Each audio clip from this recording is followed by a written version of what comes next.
Welcome to our video on the 9 keys to becoming promotable. The International Association of Certified Practicing Engineers is a partnership of academics, practical engineers, and those striving to increase their knowledge and boost their career. The goal is to build an organization that would validate a candidate's engineering fundamentals, improve their individual skills, and enhance their networking ability. 9 keys to becoming promotable. Have a strategy. Take responsibility. Be a professional. Be a team player. Do not say it's not your job. Make the boss look good. Do the important things first. Be happy and build your network. And there just happens to be 9 keys there. Have a strategy. A strategy is a plan of action or policy designed to achieve a major or overall aim. Another definition, it's the art of planning and directing overall military battle operations and movements in a war or battle. If you're looking to be promoted, it's very important to have a strategy. Rather than continuing to fly blindly up the ladder, highly successful and highly promotable people tend towards a more strategic approach. They choose jobs not based on simply getting to the next rung up, but on their particular strengths. And they have their next move already in mind. They figure out what their next job should be before applying to a new one. At one point in my career, I took less money to learn important things. Have a strategy.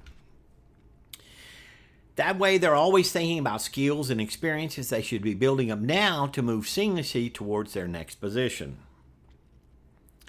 You may think that you need to say yes to every proposed project in order to get ahead, but that's not true. Some projects are suicide missions with no chance of success. Have a strategy. Truly successful people, even Warren Buffett, know that picking their projects and their battles and prioritizing what they need to do to end up where they need to be is a better strategy. They're discriminating in their choices. For the long view, early in your career, the best paying offer may not be the best offer. You need to learn knowledge earlier in your career. For the long-term view, earlier in your career, do not sell your future for a small amount of cash. In many countries where corruption is high, you will be offered money, a very small amount of money. Do not sell your future for a small amount of cash. A well-thought-out plan. Have a strategy. You should have a 1-year, 5-year, and 10-year plans with contingencies. The 10-year plan you're probably going to change. Okay? But you should have plans. Things that should be in your plan. Gain knowledge. Knowledge is the real currency you will sell in the future. Technical and management skills. Gain recognition. Get proper certifications. Build your network. Your best job promotion will come from the people that you know. Just by coincidence, these are the key legs of IACPE: knowledge, certification, and networking. Gain knowledge. This is really the currency that you're going to sell. Today, you have an unlimited access to knowledge. The internet started in the 1990s. This was my internet as a child. Encyclopedias.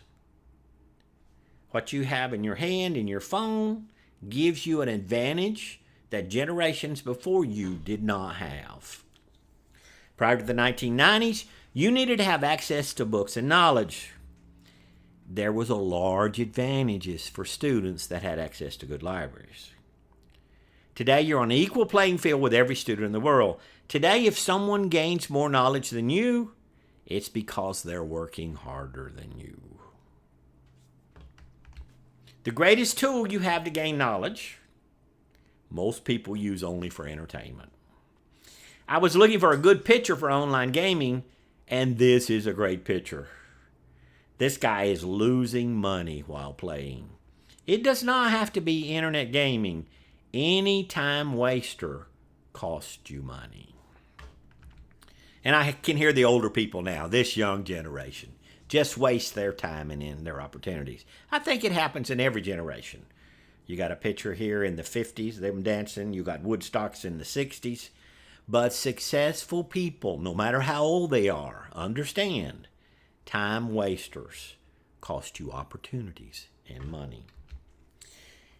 In the past, there were limitations to gaining knowledge, obtaining certifications, and the networking ability.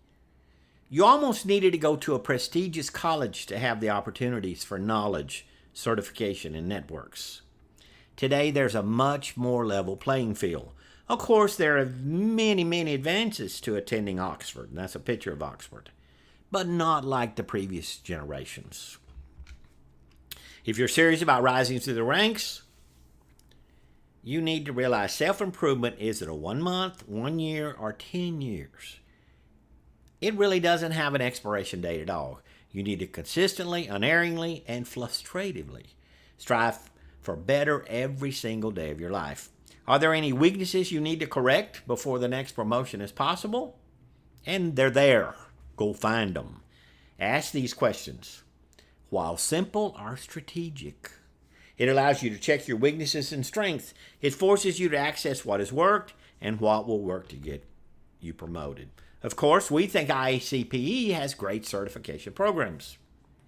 If you want to become a project manager, you should get the Certified Practicing Project Manager program. If you want to be commissioning, look at Commissioning Specialist.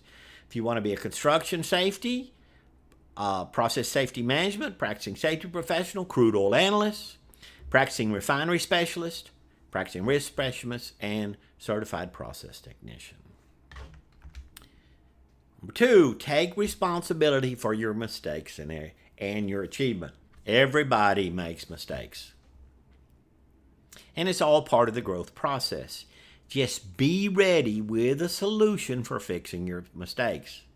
When you go to your boss, say, "Boss, looks like I goofed this one up, but here's the solution." This demonstrates leadership and accountabilities, 2 qualities superiors favor.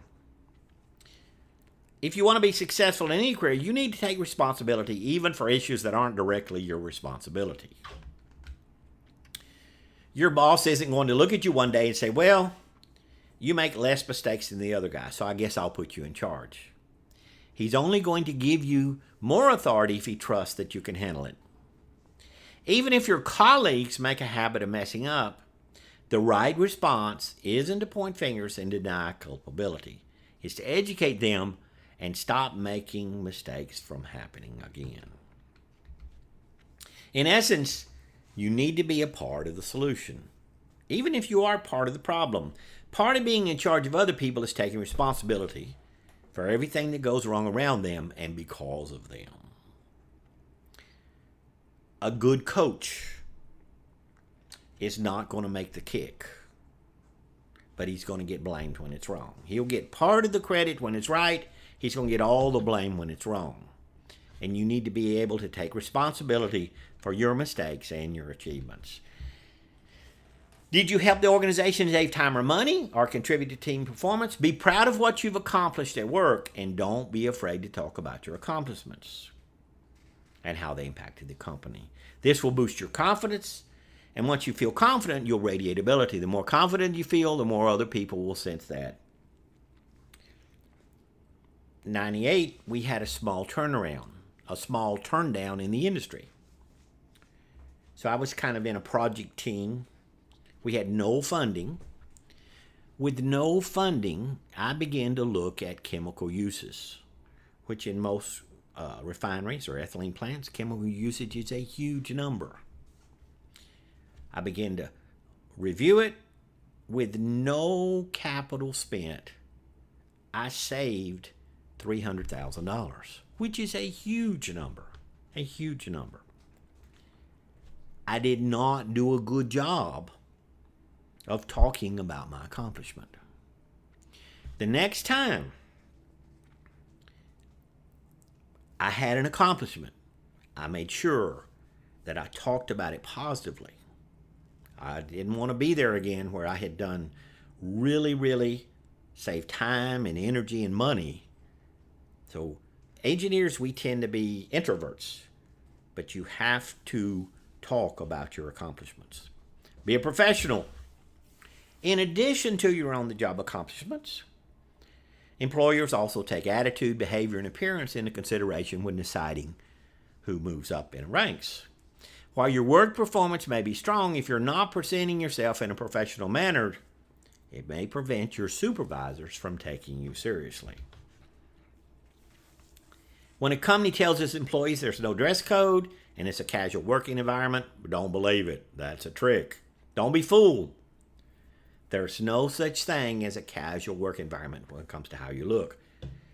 Fair or not, how you dress is super important. Dress code or no, have you ever noticed that the management usually dresses formally? You need to dress for the role you want, not the one you have. You'll immediately be looked at in a much more professional light. Well, look at these two pictures.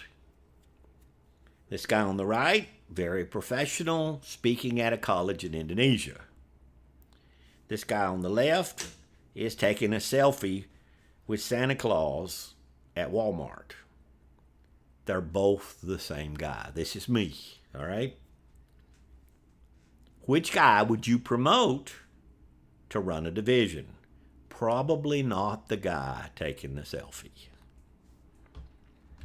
Be a team player.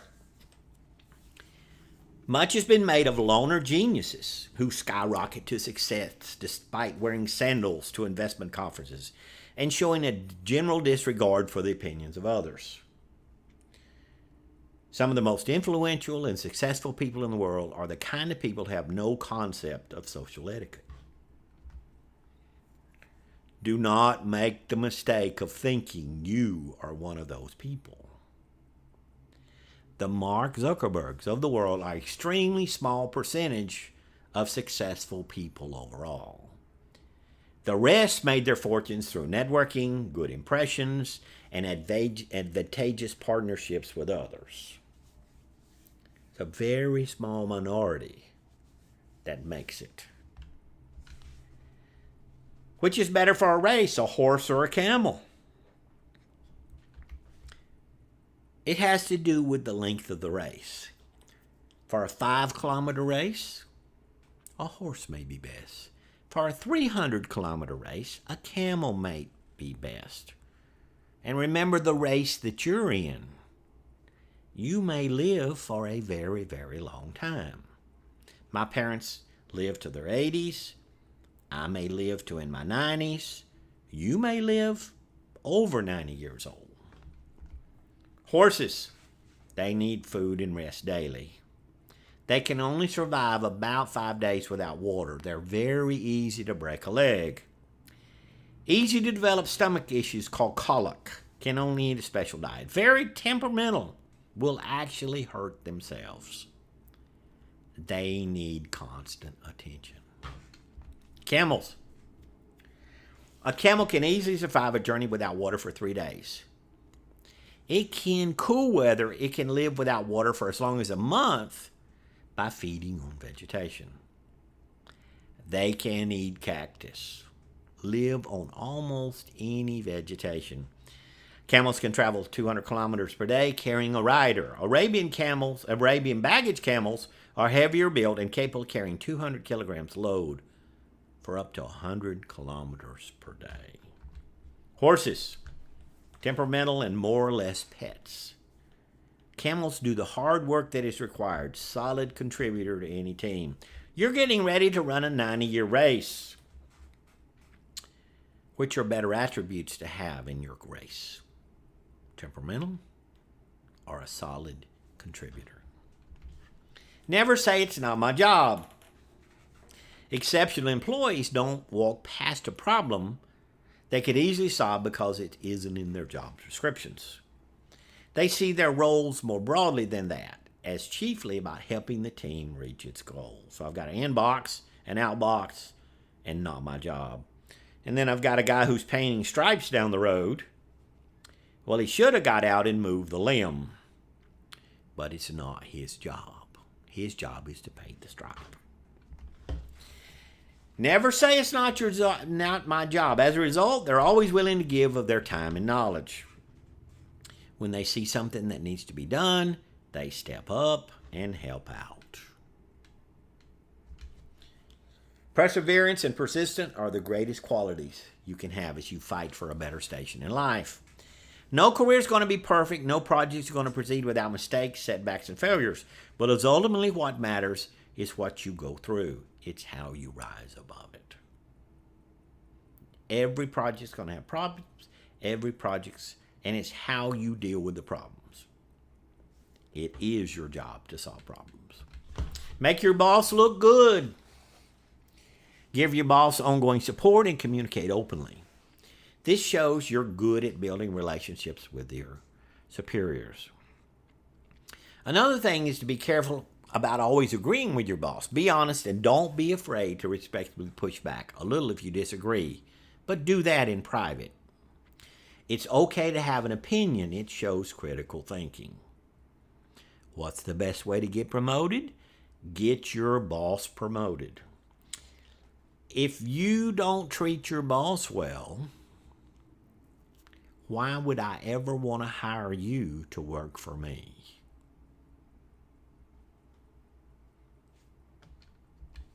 Do the important tasks first. As you climb corporate hierarchy, it's only natural to assume new responsibility and tackle new challenges. However, it's important not to let yourself get bogged down by the tasks that add no value. This important muscle to flex when you're positioning for yourself for a promotion. It's important to have your eye towards your 90 and 120-day goals that'll stay on top of your chief responsibilities. But you want to have your eye towards how your work plays into the bigger picture of your career and the company. Get clear on your departments and organization's 1, 2, and either 5-year goals. And work with your supervisor to make sure you're spending your time and energy moving you and the company in the right direction. So there's company objectives, department objectives, team objectives, and then your individual goals. We want to make sure that we're moving in the right direction. Number 8, be happy. Life is too short not to be happy. And people want to work with happy people. Let's face it, right now, too many workplaces are seas of persistent complaint. Senior leaders also want emerging talent who see opportunities rather than obstacles. Not only does a negative Nelly or negative Ned kill morale, she or he also comes across as incapable of solving problems, inspiring others toward solutions. Be happy. This is a key to positioning yourself as an effective leader. One of the things managers pay special attention to is their maturity to handle things. You're going to have problems. They're common. In other words, you should be someone the manager can depend on when things are difficult to handle. You must be proactive and extremely organized. A proactive person says, I can, I will, I choose. A reactive person says, I can't, I have to, if only. Create folders as per your convenience to arrange documents, presentations, and spreadsheets in order. Be responsible and always respond to important emails. If you find it too tough to handle multiple responsibility, use sticky notes to stay on top of things. The way you do your job sets you apart from your colleagues. So don't leave a bad impression by doing a shoddy job. While you think you might be happier in a higher position, your boss has a different take on the matter. If you're not happy where you're at, what's going to happen when I promote you and you have more problems? They need to see that you have a positive attitude first, and then they might consider promoting you. Remember, having positive energy is what attracts positive things like promotion. Build your network. The most successful people understand that in order to get anywhere in life, they have to build friends and influence. This doesn't mean politician. Look at this politician here. He's got the 2 fingers up for victory, and behind his back, he's got 2 fingers crossed. It just means comporting yourself with integrity, honesty, and professionalism. The short-term view and the long-term view. Integrity, honesty, and professionalism.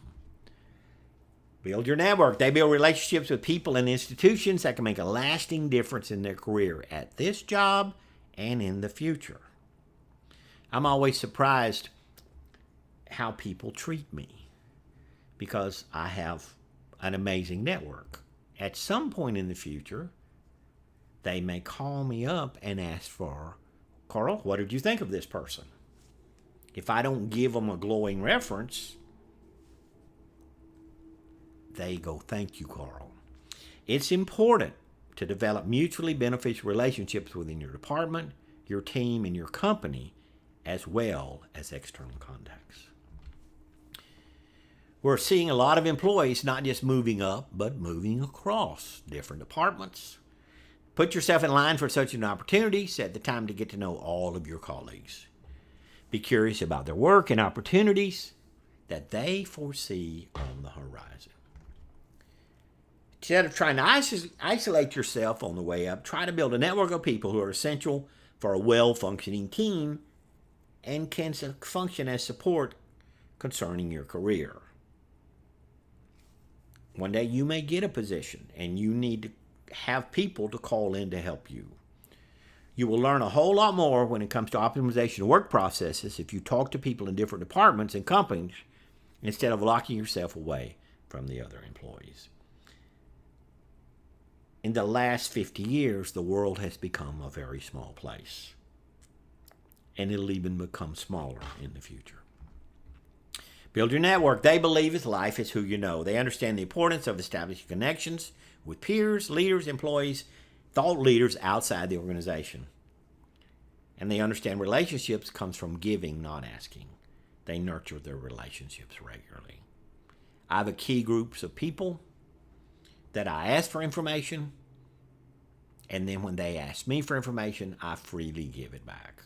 It has to be a two-way street. ICPE. The three legs of ICPE are knowledge, certification, and networking. International Association of Certified Practicing Engineers is a partnership of academics, practical engineers, and those striving to increase their knowledge and boost their career. The goal is to build an organization with validated candidates engineering fundamentals, improve the individual strengths, and enhance their networking ability. We began writing the Kolmetz Handbook of Process Equipment Design in 2007. We're honored it's been well received all over the world. We'd get emails from students asking for student discounts. The handbook is mostly purchased by companies, so the cost was high for students. In June 2014, we developed an idea to start an engineering association and utilize the handbook to train and certify individuals at a student rate. ICP has 3 levels: Level 1, Level 2, and Level 3. Level 1, there are 6 fundamental training modules. This sets the floor. No matter what school, engineering school you went to, these are engineering fundamentals you should have. Solid fluid mechanics, thermodynamics and heat transfer, engineering materials and their strength, physics, inherently safer design, professional ethics. The value of these modules, if purchased separately, would be greater than $1,000. CP level true. There's 3 required, and there's 4 that you can pick from the Kolmetz Handbook of Process Equipment Design. The real value in CPE comes from Level 2 and Level 3, where you're able to purchase the handbook. 3 required modules: piping, fluid flow, project management. I think everybody should have project management. Statistical process control, lean engineering 6.6, an additional 4 modules from the Kolmetz Handbook of Process Equipment Design. These 7 modules are valued about $3,500 if bought separately at KLM Technology website. The real value of the CPE certification is Level 2 and Level 3. Level 3, production control, which is industrial engineering, professional reports, and 4 additional modules. Again, this is a $3,500 value. The value of CPE certification is Level 2 and Level 3. The total value is over $8,000. ICPE also has, and it's valued at $8,000, but it's very low cost for certain countries. You need to go look at the cost. ICPE also has great certification programs: Certified Practicing Project Management, Commissioning Specialist, Safety Professional, Construction Safety, Crude Oil Analyst, Refining Specialist, Risk Specialist, Certified Process Technician. These are all great certification programs. Thanks for your time today to listen to our 9 keys to becoming promotable. We think ICPE can help you in these 9 keys in knowledge, certification, and in network. All the best in your career in life.